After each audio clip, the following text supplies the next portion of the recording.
We are delighted to have with us Tzvi Avni, one of the greatest Israeli composers. You are an icon of Israeli music, if I may say so. And over the course of your 93 years, is that correct? Right.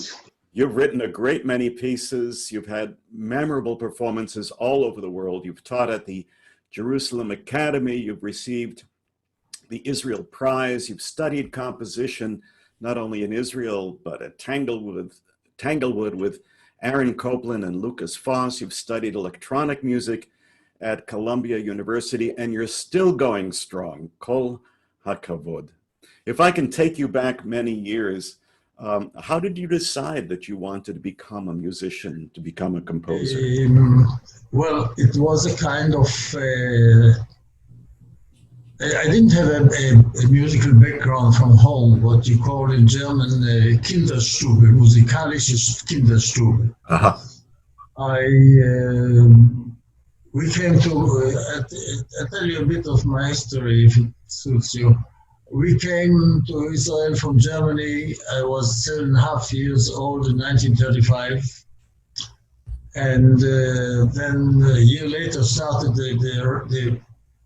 every few years there are riots in this country, you know. And in 1938, my father was kidnapped and killed, and up to now we don't know where he's even buried by an Arab gang. So I just remained with my mother. And at the age of 14, I started working to make a living. But to my bar mitzvah, my mother asked me, what do you want as a gift? And I had a great craving for music without having any knowledge about it. So I said, I want a musical instrument. And so we bought one of the last instruments which remained, the German Honor harmonica. It's not an accordion, it's an harmonica, you know, with buttons. Not chromatic enough. It's just like a regular wind harmonica which you blow. And I intuitively started playing on it the songs I knew and started composing it. And I didn't know any music, I didn't know any notes, how to write it, so I invented a way to write down the melodies which came to my mind. And so it was a kind of intuitive feeling towards music without much knowledge before. At the same time, I used also to paint a lot. And there came a few years in my youth, that 14, 15, 16, that I thought I want to become an artist, but I didn't know for sure whether in painting or in music.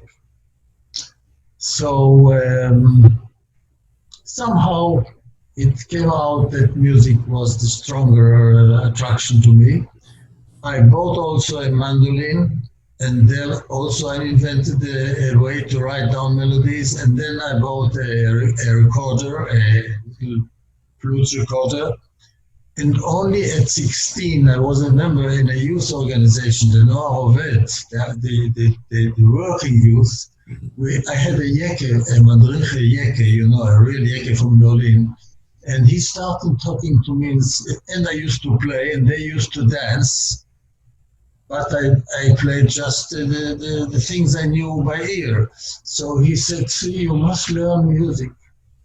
And this was actually the first initiator for a more radical and basic thought about music as a way of life. And I found a music teacher in Haifa.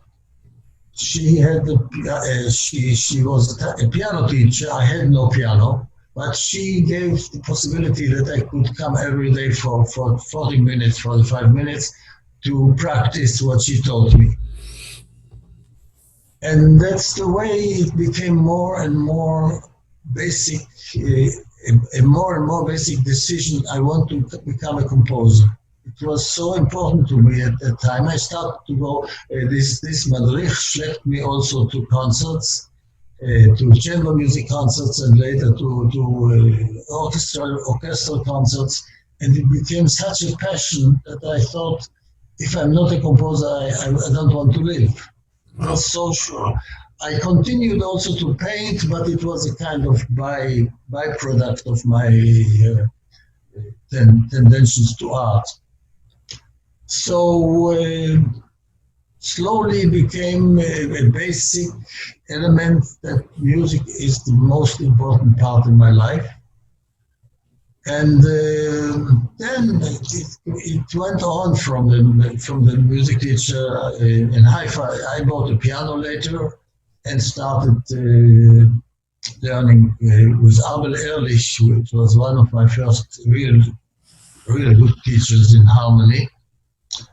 And then in the music academy, and so slowly it became my main route of life, which I was very much assisted and helped and advised by my late wife Penina. She was a dear colleague and a very close, beside being my wife, also a close friend, I would say. And this development was kind of natural now. Of course I started, I learned to write notes at 16, to read notes, where some other young musicians already appear in concerts, yes. So it was a late development, and it was not easy. But the way was kind of open after I finished the music academy in '58.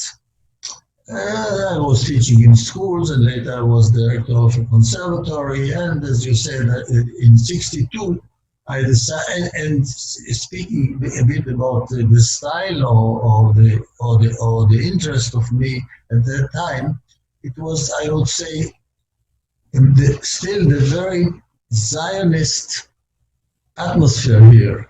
And the composers, also those who came in the 30s from Germany, all the Yekis and all the people who came from other cultures, there was a kind of close tendency of many of them to find a style, a local style, to say something which is Israeli music.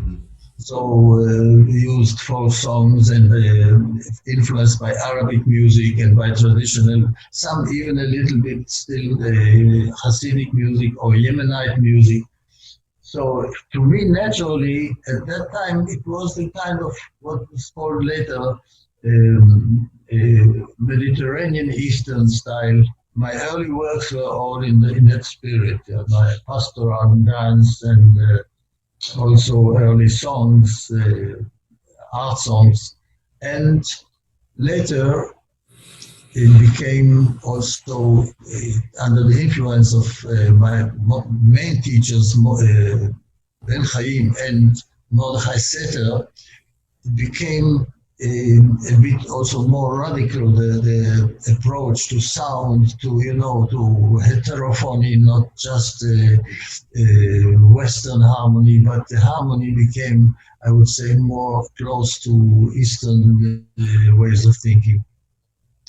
And later, in 1962, we were already open to more, I would say, contemporary sounds. We started hearing here much more modern music and electronic music a bit and so on. And I was very much attracted by the openness of the possibility of openness to new ways of mixing sounds. I didn't want to change my way of thinking, but I wanted to absorb things which were really part of the more contemporary world.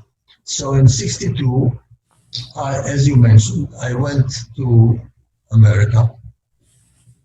I had $1,000 and I was with Penina, my wife, and I thought, we'll see what happens.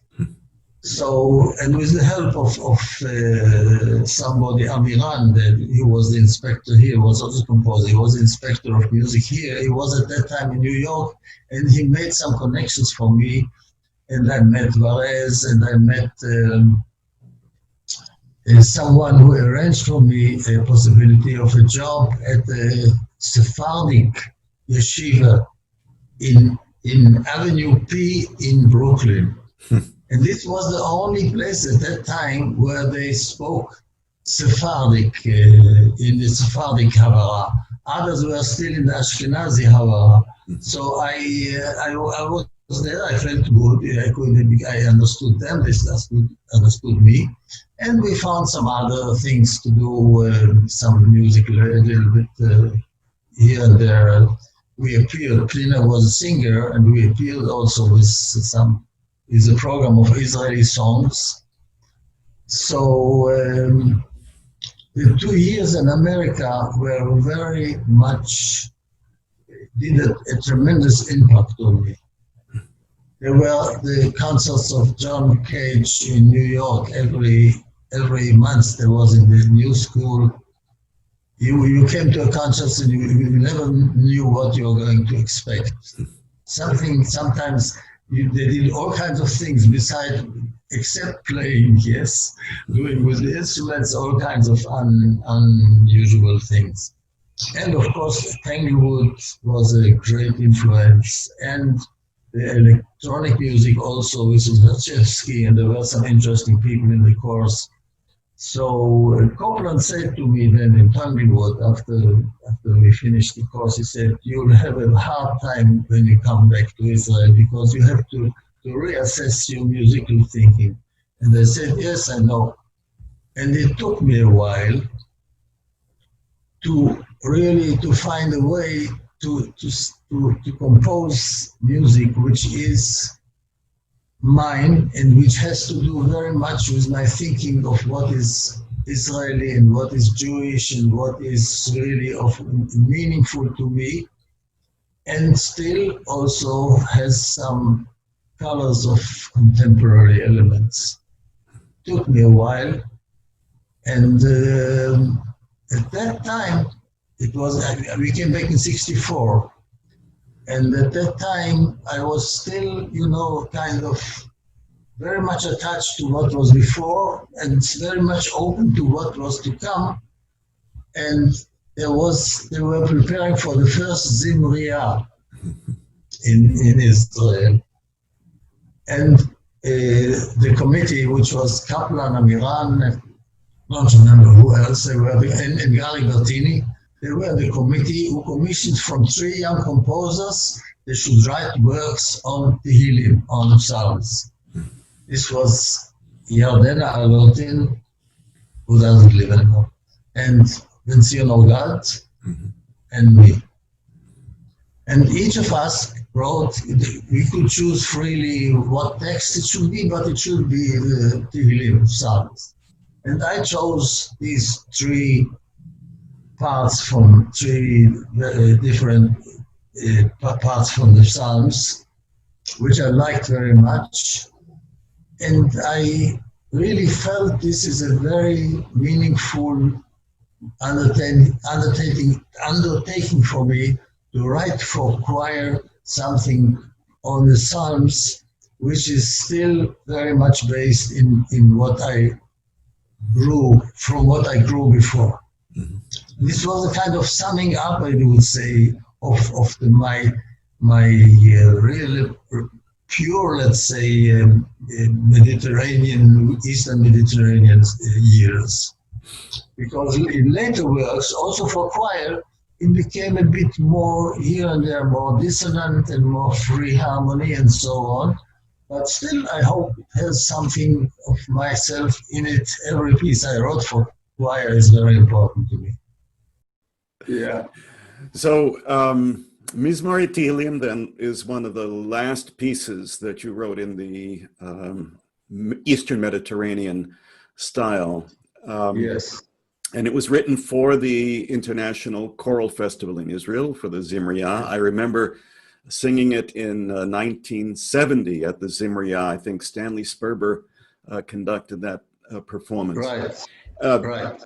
Can you tell us why you chose those particular 3 psalms or those verses from those psalms? What attracted you to them specifically? Well, I think there are no bad psalms. All of them are good, yes.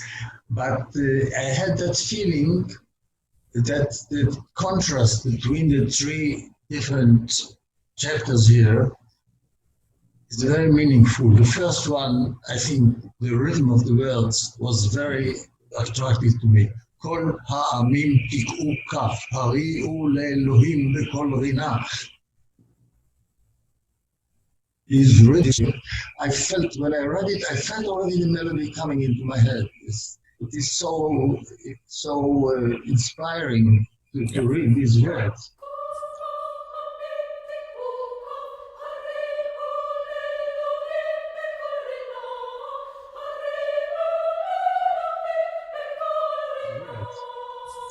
So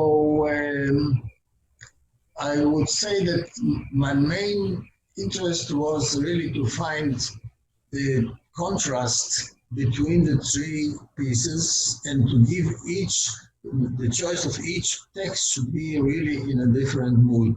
So the second one, describing the hills of Jerusalem, is so, to me, what is the melody? Some people say it was influenced by Palestine. Maybe, I don't know.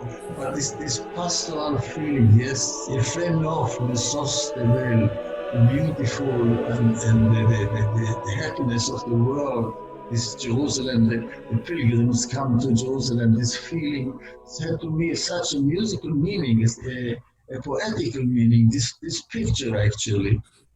And then the last one, the third one, the Hallelujah.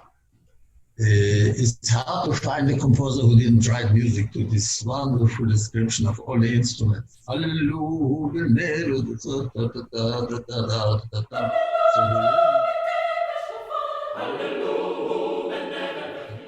So the rhythm of the Hallelujah with the description of the instruments is so dominant in your meaning, in your musical thoughts, that it almost goes by itself, yes. And so each of them had a special really meaning, a special colorful meaning to me, which made it very natural and easy to compose at that time, in spite of the fact that Copland said you'll have a hard time. In this piece, I didn't have any hard time. I was so happy composing it. It was in the summer, I remember, and it was a very, very sincere and a good feeling doing that at that time. I think 65. No, I think, by the way, that much of the Arabic music which you hear, it's monodic, but still it is many times you see it is not symmetrical. They find ways of making it, and in this also here the rhythm of five, yes, pam pam pa pam pa pam pam, has also for me this asymmetrical rhythm which carries on all the time. It goes forward all the time, and it gives you a feeling that and people like to sing it that way, yes. And the third movement ends with this chorale, Kol HaNeshama, very different from the rest of the piece, and it almost feels like the way Bach ends his cantatas, with a homophonic chorale. I don't know if that was any inspiration to you. It's broad, yes. So yes, it's kind of summing up something, and just think about in that last movement when they said Hallelujah, beteka shofar, and I wrote there quasi-trombe. They should sound like trumpets, and there is so much music painting there. It's no music there. So, were there any choirs that you heard in Israel that you said, I like that sound. That's the sound I would like to hear in my piece? Well, the general situation here with choral music was, let's say, in the 30s, in the 40s, in the 50s, there were many choirs, but they were all amateur choirs. People would sing for festive evenings, for the Chagim, for the holidays, which were Arbeiterchor, as you say in German. And the person who really did here something very important who had really uplifted the expectations from a choir was Gary. Gary Bertini came back from studies in Paris, and he started building up here the Rinat choir. And there were no professional singers almost there, but there were music teachers and all kinds of people active in music, but not really, trained singers. But he achieved such a level in this choir. He got international prizes after a few years. And Rinat became a kind of model for everybody who had later that had something to do with choir. Many of the younger choir conductors were his students, yes. And I think later, the best choir, I think, was closest to my feeling what should be a choir was Avner Itai's Cameron choir. Mm-hmm. They did also on the CD which came out with the Mizmorei Tehillim and another piece of mine and the other works of mine. He really was a kind of close admirer of Gary, and he really did so well. So I think these two choirs were the main models of really high-level choirs. And also later, Stanley Sperber in the Music Academy with his choir, with the Chamber Choir of the Academy, is also a great achievement, of course. So the level of choir singing, let's say from the mid-50s in Israel, started really to get uplifted, and also with the repertoire.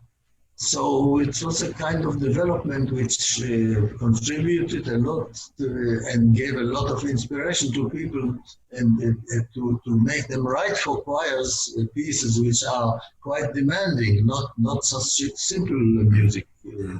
To me, by the way, the music for choir is the closest music to the soul, but because people do not blow anything, they don't scratch anything, they don't beat anything, they just bring out from their body, from their soul, these sounds which you do so well with your choir.